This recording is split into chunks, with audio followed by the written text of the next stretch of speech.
नमस्कार दोस्तों, मैं हूं राहुल कुमार और आपका स्वागत है। आज की हमारी कहानी पंजाब के जालंधर की है। कहानी की शुरुआत होती है पंजाब के जालंधर से। इसी जालंधर के उपनगर में लाजपत नगर की कोठी नंबर 141 में करोड़पति बिजनेसमैन जगजीत सिंह अपने परिवार के साथ रहते थे। जगजीत सिंह बहुत ही सज्जन और दयालु स्वभाव के व्यक्ति थे। उनके पास अपार संपत्ति होने के बावजूद उनमें जरा भी घमंड नहीं था। शहर में उनकी जगजीत एंड कंपनी नाम की बहुत बड़ी फर्म थी, जिसके अंतर्गत 2 पेट्रोल पंप, एक सर्विस स्टेशन और एक विशाल मेटल ढलाई फैक्ट्री थी, जिसमें कई फर्नेस लगे हुए थे। उनके बेटे अमरेंद्र सिंह उनके साथ कारोबार संभालने में उनकी सहायता करता था। दलजीत कौर भी कभी कभी अपने पति और बेटे की मदद करने के लिए पेट्रोल पंपों पर चली जाती थी। घर के तीनों बच्चे अभी पढ़ाई कर रहे थे। बड़ा पोता शजीत सिंह एपीजे कॉलेज जालंधर में पढ़ाई कर रहा था। कुल मिलाकर यह परिवार सुख शांति से अपना जीवन बिता रहा था। अब फरवरी 2017 की शाम करीब 4 बजे का समय था। दलजीत कौर अपने ड्राइंग रूम में बैठी थी। उनके साथ उनकी बहू परमजीत कौर उर्फ पम्मी और खुशवंत कौर उर्फ नीतू भी बैठी थी।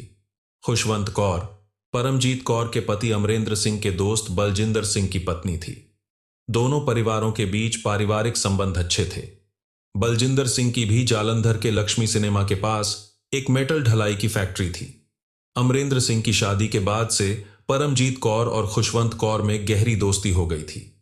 इसी वजह से खुशवंत कौर रोज शाम को परमजीत से मिलने उनके घर आ जाया करती थी। दलजीत कौर को पिछले कई दिनों से कमर में दर्द की शिकायत थी। शायद यह उनकी उम्र की वजह से था। यह हर रोज शाम 4 बजे वह फिजियोथेरेपी करवाने डॉक्टर के पास जाती थी। लेकिन उस दिन खुशवंत कौर के आ जाने की वजह से उन्होंने डॉक्टर के पास जाने का प्लान रद्द कर दिया। तीनों बच्चे रोजाना शाम 4 बजे से 6 बजे तक ट्यूशन पढ़ने चले जाते थे, जिससे आम दिनों में शाम के इन 2 घंटों के दौरान पम्मी घर में अकेली रहती थी। उस दिन भी पम्मी की बेटी ट्यूशन पढ़ने चली गई थी। जब उसका बेटा शजीत ट्यूशन जाने के लिए निकलने लगा तो पम्मी ने उसे रोक कर कहा, बेटा, शजीत, तुम्हारे पापा का फोन आया था।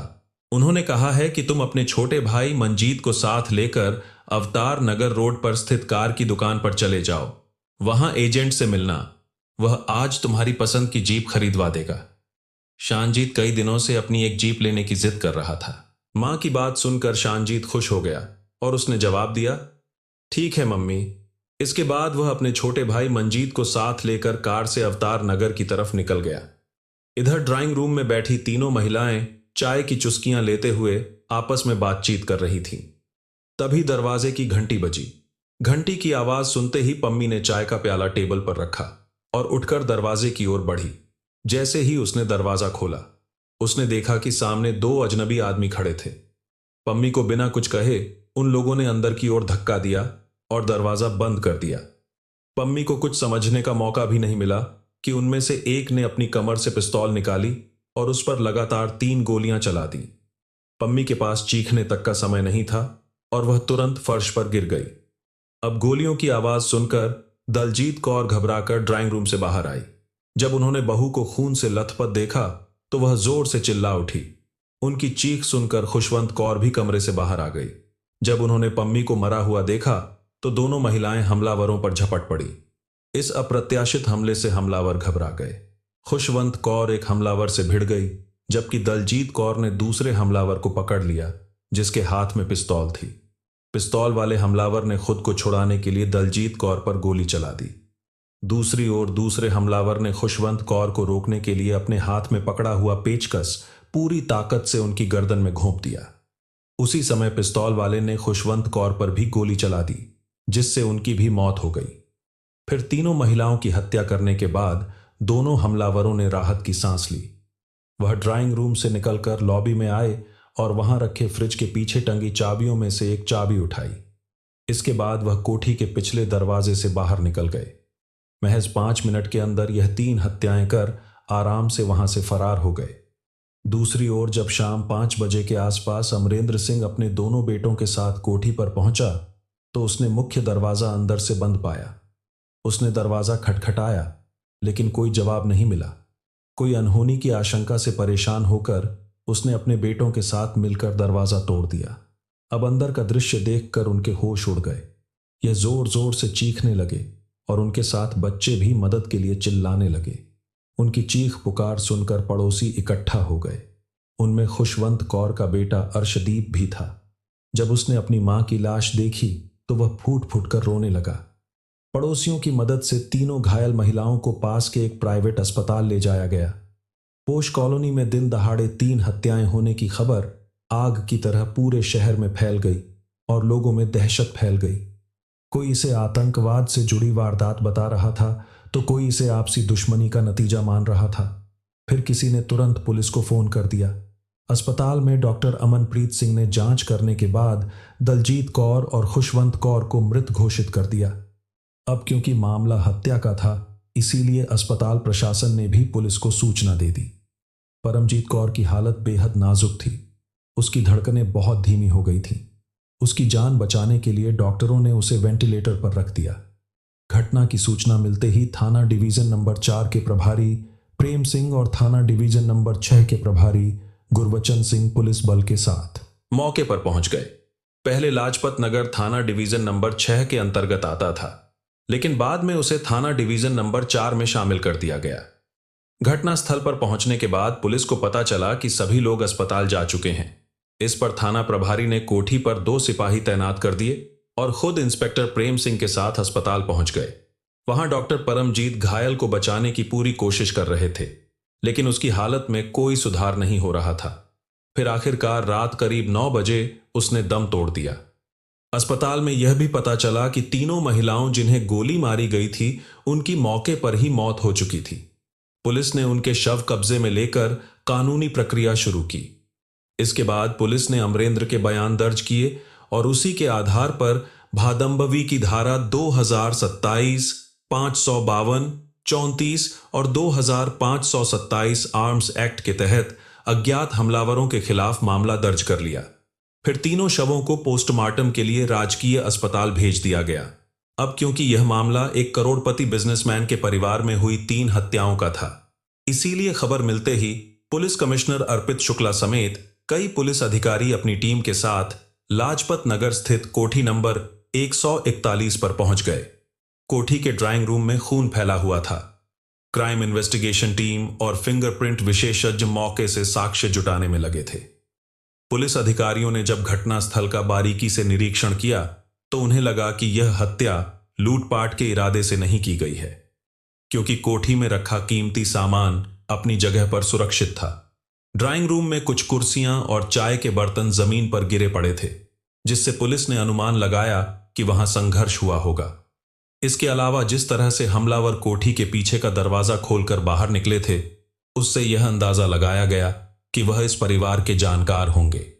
यह दरवाजा आमतौर पर बंद रहता था और उसकी चाबी फ्रिज के पीछे टंगी होती थी, जिसे केवल परिवार और करीबी लोग ही जानते थे।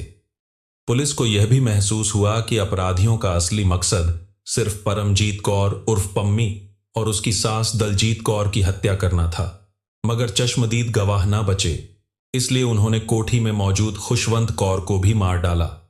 पुलिस ने जब अमरेंद्र से पूछताछ की तो उसने बताया कि उनके परिवार की किसी से कोई दुश्मनी नहीं थी। इसके बावजूद पुलिस ने मामले की गहन जांच शुरू कर दी। फिर जांच के दौरान पुलिस को पता चला कि कोठी में 4 नौकरानियां काम करती थीं।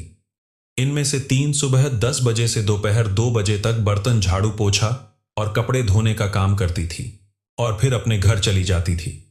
चौथी नौकरानी, जिसका नाम रीतू था, वह करीब 3 बजे तक घर के कामों में मदद करती थी और फिर चाय बनाने के बाद चली जाती थी। पुलिस ने चारों नौकरानियों और उनके पतियों से गहन पूछताछ की।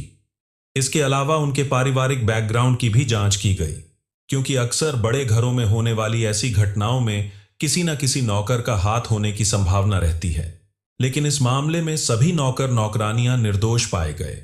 अब पुलिस को असली हथियारों की तलाश करनी थी, इसलिए उन्होंने जांच और तेज कर दी। पुलिस को घटनास्थल से 2 खाली कारतूस मिले थे, जबकि तीनों मृतक महिलाओं पर कुल 7 गोलियां चलाई गई थी। इसका मतलब यह था कि बाकी 5 गोलियां मृतकों के शरीर में ही रह गई थी। अगले दिन डॉ चंद्रमोहन डोपरिया और डॉ राजकुमार की टीम ने तीनों शवों का पोस्टमार्टम किया। एक्सरे और पोस्टमार्टम की रिपोर्ट के अनुसार दलजीत कौर को कुल 3 गोलियां मारी गई थी, जिनमें से एक गोली उनके दिल के पास और दूसरी उनके सिर में फंसी मिली।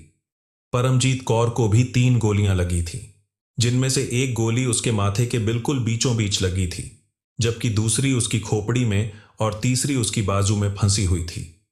इसके अलावा उसके शरीर पर छोटों के 6 निशान भी पाए गए थे।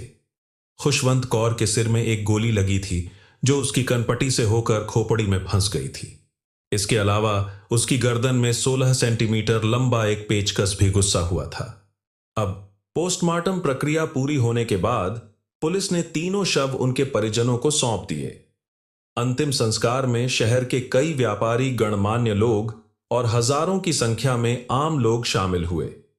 पुलिस को इस हत्याकांड के सिलसिले में अमरेंद्र सिंह से पूछताछ करनी थी, इसलिए अंतिम संस्कार के बाद उसे थाने बुला लिया गया। उस समय वहां वरिष्ठ पुलिस अधिकारी भी मौजूद थे। थाना प्रभारी ने उसका मोबाइल फोन जेटी कर जांच की तो पता चला कि उसकी सारी कॉल डिटेल्स पहले से ही डिलीट की हुई थी। इसके बाद पुलिस ने उसका फोन नंबर सर्विलांस पर लगाया और फोन कंपनी से उसकी कॉल डिटेल्स प्राप्त की। जब इन डिटेल्स की जांच की गई तो पुलिस को कई संदिग्ध नंबर मिले।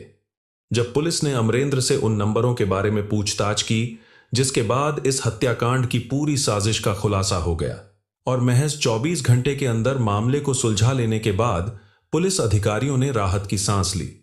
इस हत्याकांड की साजिश में शामिल तेजेंद्र कौर उर्फ रूबी नाम की महिला की गिरफ्तारी के लिए एक टीम फगवाड़ा भेजी गई।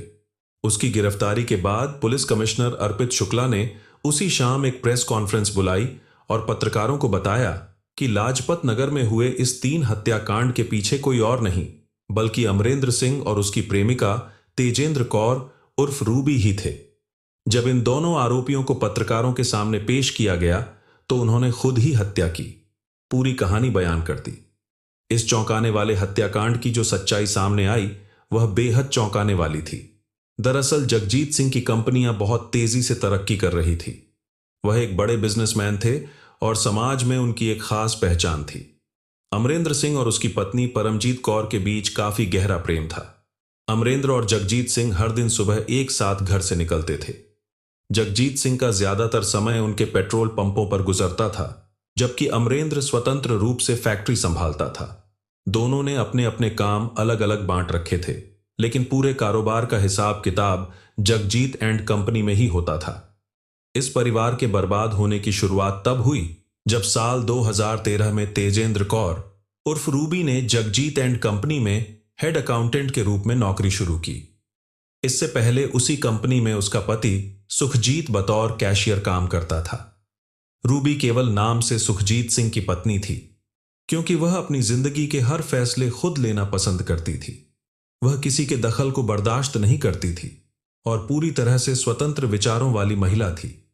कॉलेज के समय से ही उसने ठान लिया था कि उसे भारत छोड़कर विदेश जाना है, खूब पैसे कमाने हैं और अपनी जिंदगी का आनंद लेना है।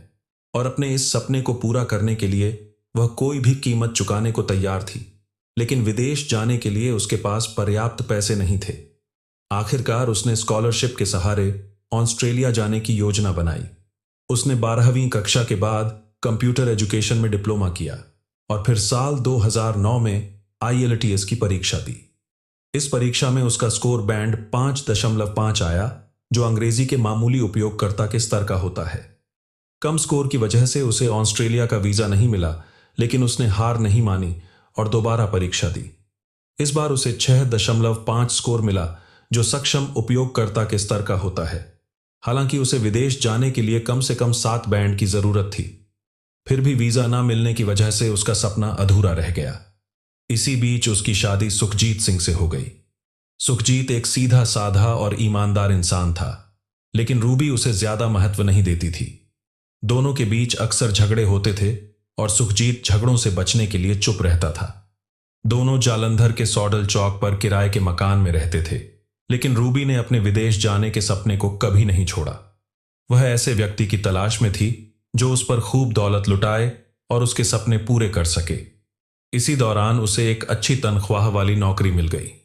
वह जगजीत एंड कंपनी में काम करने लगी और उसने इस नौकरी को अपने सपनों को पूरा करने का जरिया बना लिया। वहीं उसकी मुलाकात अमरेंद्र सिंह से हुई।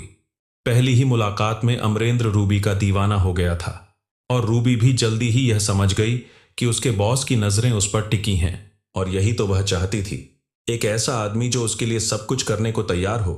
अमरेंद्र किसी भी कीमत पर रूबी को पाना चाहता था, इसीलिए उसने उसे अपनी निजी सचिव बना लिया। अब रूबी लगभग हर समय अमरेंद्र के साथ रहने लगी। अमरेंद्र ने रूबी को खुश करने के लिए जालंधर के रामा मंडी इलाके में एक आलीशान कोठी खरीद ली और उसकी चाबी रूबी को देते हुए कहा, यह कोठी तुम्हारे लिए है, आज से तुम यहां रहोगी। अब रूबी की खुशी का कोई ठिकाना नहीं रहा, क्योंकि उसने सोचा भी नहीं था कि अमरेंद्र इतनी जल्दी उसकी मुट्ठी में आ जाएगा। उसी शाम जब यह दोनों नई कोठी में थे तो अमरेंद्र ने अपने प्यार का इजहार कर दिया। रूबी को लगा कि उसकी मनचाही मुराद पूरी हो गई। यही वह दिन था जिसका उसे बेसब्री से इंतजार था। दोनों ने अपनी इच्छाएं पूरी की और इसके बाद रूबी अपने पति को छोड़कर अमरेंद्र द्वारा दी गई कोठी में रहने लगी। अब अमरेंद्र भी अपना ज्यादातर समय रूबी के साथ उसी कोठी में बिताने लगा।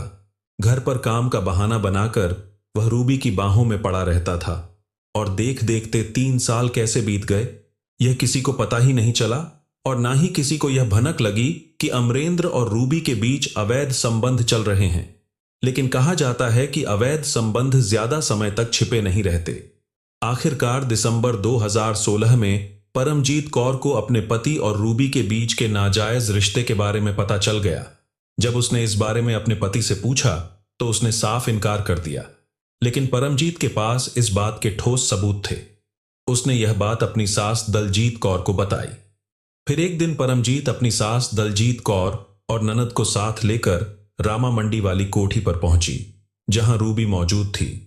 तीनों ने मिलकर रूबी को खूब खरी खोटी सुनाई और बेइज्जत किया। इसके बाद उन्होंने उसे कोठी से बाहर निकालकर जबरन ताला लगा दिया। फिर जब अमरेंद्र को इस घटना का पता चला तो वह बहुत गुस्सा हो गया। वह सीधे घर आया और अपने परिवार वालों से लड़ने लगा। उसने अपने पिता जगजीत सिंह से साफ साफ कह दिया कि वह अपनी पत्नी पम्मी से तलाक लेना चाहता है और रूबी से शादी करके उसे इस घर की बहू बनाएगा। अब यह सुनकर जगजीत सिंह गुस्से से आग बबूला हो गया। उसने बेटे को डांटते हुए कहा, क्या तेरा दिमाग खराब हो गया है? इस उम्र में ऐसी पागलों जैसी बातें कर रहा है। अपनी बीवी और बच्चों के साथ शांति से रह।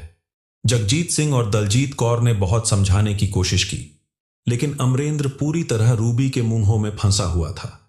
वह किसी भी हालत में उससे दूर होने के लिए तैयार नहीं था। जब यह बात अमरेंद्र की ससुराल और बाकी रिश्तेदारों को पता चली तो वह सभी उसके घर आ गए। उन्होंने अमरेंद्र को फटकार लगाई और समझाने की कोशिश की।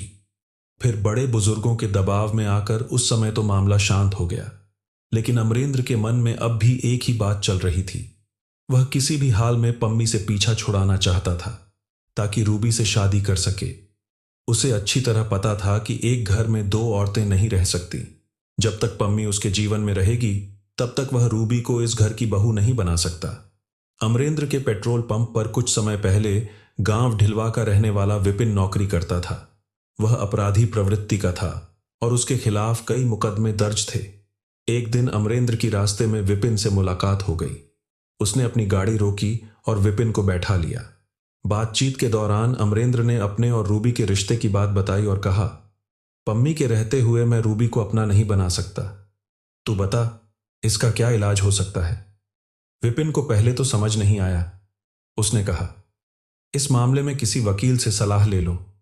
लेकिन अमरेंद्र ने झट से जवाब दिया, पम्मी का एक सीधा साधा इलाज है। तो विपिन ने हैरानी से पूछा, क्या इलाज है?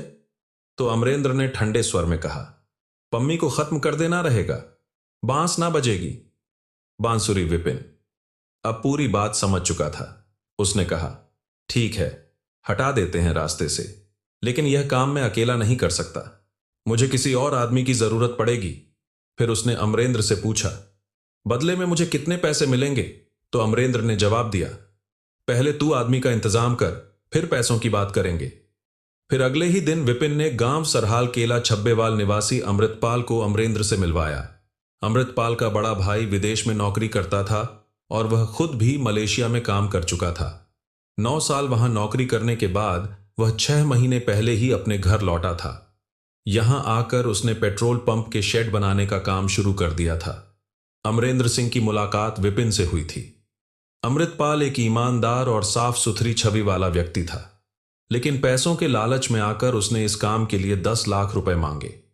काफी बातचीत और सौदेबाजी के बाद यह रकम घटकर 8 लाख रुपए में तय हुई। अमरेंद्र ने उसी समय विपिन को एडवांस में कुछ रुपए दे दिए। इन पैसों का इस्तेमाल करके विपिन और अमृतपाल उत्तर प्रदेश के गाजियाबाद गए। वहां से उन्होंने किसी व्यक्ति से एक पिस्तौल और गोलियां खरीदी। दरअसल अमरेंद्र ने अपनी पत्नी परमजीत कौर उर्फ पम्मी की हत्या करवाने का फैसला कर लिया था। यह फैसला उसने अपनी प्रेमिका रूबी के कहने पर लिया। फिर हत्या की योजना बनाने के बाद अमरेंद्र ने विपिन और अमृतपाल को अपने घर का पूरा नक्शा समझाया। उसने यह भी विस्तार से बताया कि उन्हें कोठी के अंदर कैसे दाखिल होना है और हत्या को कैसे अंजाम देना है। साथ ही उसने यह भी समझाया कि हत्या के बाद